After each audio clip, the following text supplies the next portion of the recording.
All right, guys, I know this is not a car video, but I need your help. I recently purchased something that's behind me.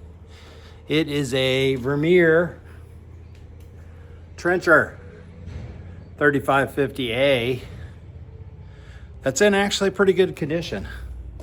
Ignore all the junk back there because we are doing new shelving and moving it around. And ignore the noise because my neighbor's running his mower. So anyways, I got this, but only the front wheel drives work and only one.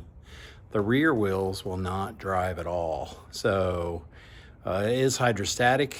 It's a 3550A. And I want to see if anybody out there can help me. So it works good, runs good, just has that problem.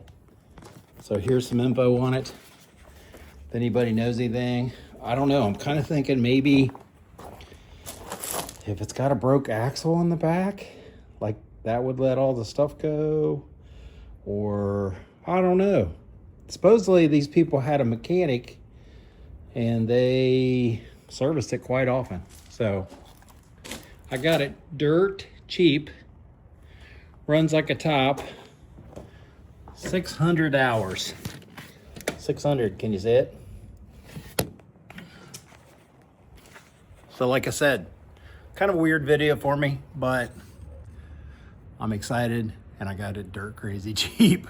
So like crazy. Anybody would buy it.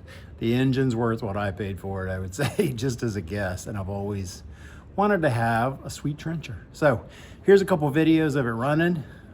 Thanks for watching. Can anybody help me? I don't know much about it. If there's any mechanics out there, tell me what's going on. I'm Dave with Absolute Car Guys. Thanks for watching. Here's a couple videos of it moving around and doing things.